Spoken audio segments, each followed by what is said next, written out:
Marathi news. Aland येथे रास्ता रोको महामार्गावर जवळपास 4-5 किलोमीटर पर्यंत वाहनांच्या रांगा।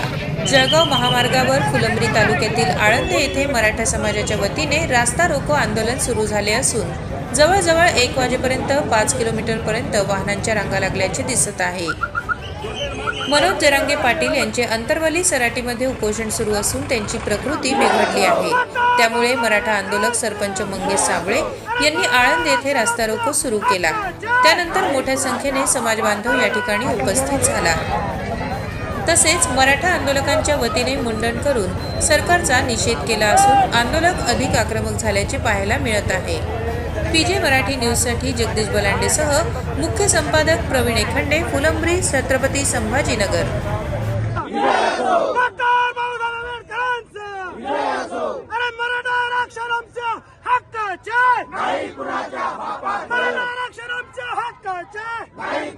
मनोजदादा जरांगे यांचा उपोषणाचा 6वा दिवस आहे, 7वा दिवस आहे आणि शासनाचं या ठिकाणी मुळीच लक्ष नाही।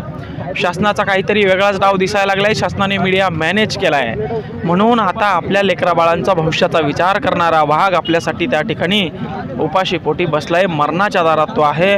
मराठा समाजाची जिम्मेदारी आहे की आपलं लेकरू म्हणून आपण त्या माणसाला वाचवावं। आता आरक्षण भेटतंय नाही भेटतंय हे दादा बघतील, पण दादाला जिवंत ठेवणं, दादाचा जीव वाचवणं, दादाचा आपल्यासाठी लढणं हे खूप गरजेचं आहे। म्हणून तमाम मराठा समाजाने पूर्ण महाराष्ट्रामध्ये रस्त्यावर उतरावं, दळणवळण बंद पाडावं एवढंच मी सांगेल। धन्यवाद। पर मेरा परिचय देने से पहले ये कुछ जरूरी नहीं मैं कौन हूँ क्या हूँ, लेकिन बाइट दे रहा हूँ इसलिए परिचय देना जरूरी है। ये ज्वलंत मुद्दा मराठा आरक्षण, अब ये सरकार ने ये तीड़ा एक ही बार छुड़ा लेना चाहिए। महीना 1.5 महीने से आचार संहिता लगने वाली है और उसमें माननीय मनोज जरांगे साहब की अब जो तो शारीरिक स्थिति उपोषण करने की नहीं है और 5वां-6वां दिन आज उपोषण का है। अगर सरकार ने ये ज्वलंत मुद्दा, अगर इसका मुद्दे का ये तीड़े का एक ही बार अगर छुटकारा नहीं दिलाया और माननीय मनोज जरांगे साहब की जो स्थिति है अभी शारीरिक स्थिति, वो शारीरिक स्थिति उपोषण आंदोलन को झेलने की नहीं है। उनके अगर जान को धोखा हुआ तो अब ये मराठा आरक्षण वाले जो लोग हैं, ये जो आगे माहौल है, ये आगे माहौल अगर उड़ गया कि सरकार को सड़ों के पड़ों करके छोड़ने के सिवा दूसरा कुछ चारा इनके पास में बचने वाला नहीं है।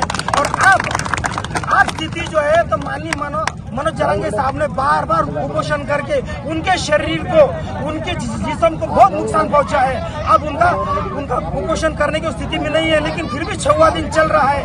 अगर माननीय मनोज जरांगे साहब के शरीर को कुछ हो गया, कुछ नुकसान हो गया, तो हम कल भी मराठा भाइयों के कंधे को कंधा लगाकर छाव के जैसा सावली परमाने आम्ही मराठा बांधव सोबत होतो, आजही आहोय आणि उद्याही राहू।